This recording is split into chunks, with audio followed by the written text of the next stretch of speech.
सामने आती रही है। और इसी के साथ अगली महत्वपूर्ण खबर का रुख कर लेते हैं। अंतर्राष्ट्रीय जगत से जुड़ी अगली महत्वपूर्ण खबर, जहां अमेरिका की मध्यस्थता के बाद ईरान और इजराइल के बीच कथित रूप से सीज फायर लागू है। अब अमेरिकी राष्ट्रपति डोनाल्ड ट्रंप कूटनीतिक बातचीत के जरिए तेहरान के साथ एक ऐसा समझौता चाहते हैं जो ये सुनिश्चित करे कि ईरान अपने परमाणु कार्यक्रम को आगे नहीं बढ़ाएगा और अमेरिका अपने इस रणनीति पर आगे बढ़ रहा है। उसने दावा किया था कि अगले सप्ताह इस बारे में ईरान के साथ बातचीत होगी, लेकिन व्हाइट हाउस ने गुरुवार को उस दावे को वापस ले लिया।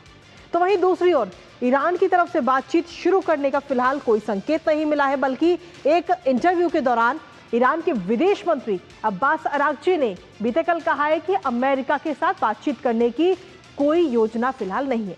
करेंगे चर्चा इसको लेकर अपने संवाददाता से, लेकिन उससे पहले आपको दिखाते हैं यूएस के साथ वार्ता से ईरान का इनकार। तो यूएस के साथ वार्ता से सीधे तौर पर फिलहाल तो अभी ईरान की तरफ से इनकार किया गया है और ट्रंप का जो दावा था उस पर ईरान की तरफ से ये जवाब दिया गया है। ट्रंप ने ईरान के साथ परमाणु वार्ता का दावा किया था और कहा था कि अगले हफ्ते वो मुलाकात करेंगे और परमाणु को लेकर के पूरी वार्ता होनी है। लेकिन इसके साथ ही अब ईरान की तरफ से साफ हो चुका है कि कोई बैठक अभी तय नहीं है, बातचीत की भी कोई बात अभी फिलहाल नहीं हुई है। इसके साथ ही विदेश मंत्री अरागची ने कहा है कि हमले के बाद 5 दौर की वार्ता जो है वो अब टूट चुकी है। 5 दौर की वार्ता हो गई थी, 6ठे दौर की वार्ता होनी थी, लेकिन ईरान फिलहाल अभी पीछे जाता हुआ नजर आता है। इसके साथ ही कहा कि इसके साथ ही आपको बता दें कि परमाणु ठिकानों को काफी बड़ा नुकसान हुआ है ईरान में और ईरान ने इस बात को एक्सेप्ट भी किया है, इस बात को माना है और साथ ही नई सच्चाइयों के आधार पर आगे की नीति तय करेंगे, ये बात ईरान की तरफ से कही गई है।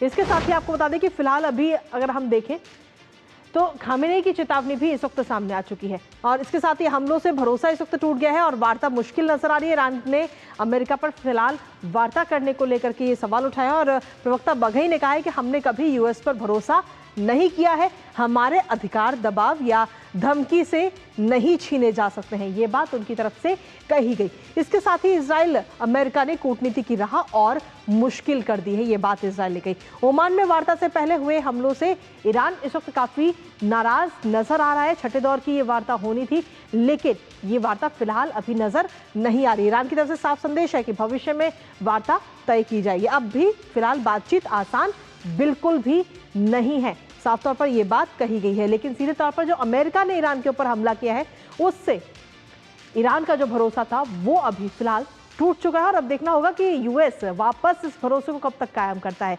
लेकिन इसके साथ ही आपको बता दें खामनेई की तरफ से चेतावनी भी इस वक्त जारी की गई है। खामनेई ने सीधे तौर पर चेतावनी दी है और कहा है कि अमेरिका को झटका देंगे हम।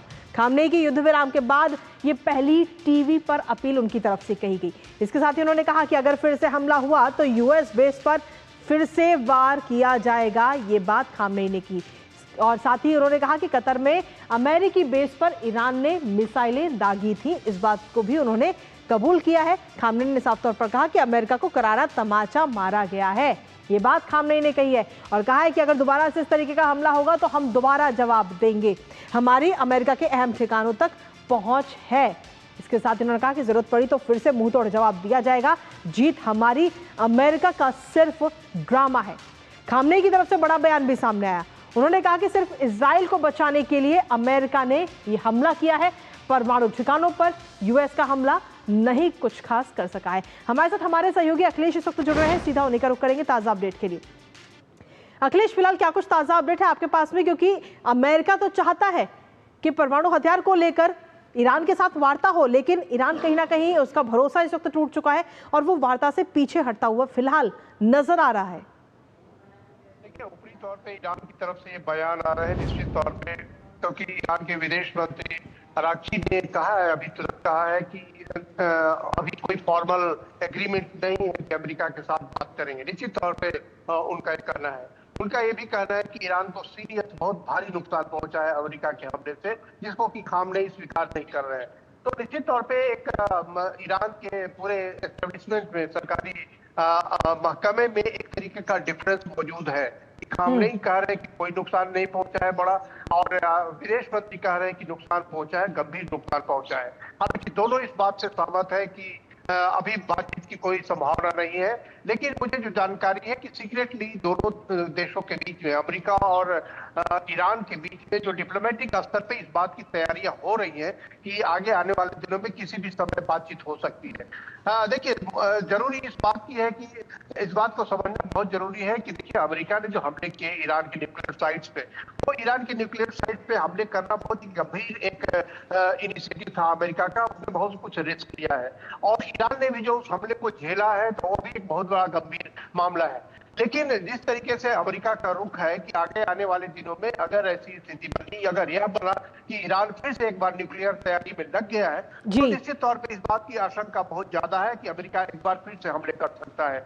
क्योंकि जो अभी तक जो स्थितियां दिख रही हैं वो यह है कि ईरान की तरफ से काफी इंटेलिजेंस मिल रहा है अमेरिका को और उसी इंटेलिजेंस के आधार पे ये सब सारे हमले किए गए हैं। जी अखिलेश, तो इसीलिए जो मुझे लगता है कि आगे आने वाले दिनों में इस बात की तैयारियां होंगी कि ईरान और अमेरिका के बीच में न्यूक्लियर टॉक हो, क्योंकि यही एक इसका अल्टीमेट उपाय है। इसके अलावा कोई उपाय नहीं है। ईरान के पार्लियामेंट ने एक डिसीजन लिया है कि वो आईएईई के साथ सहयोग करेंगे।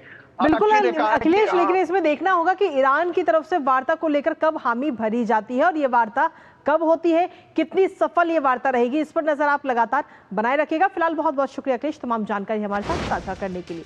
तो नजर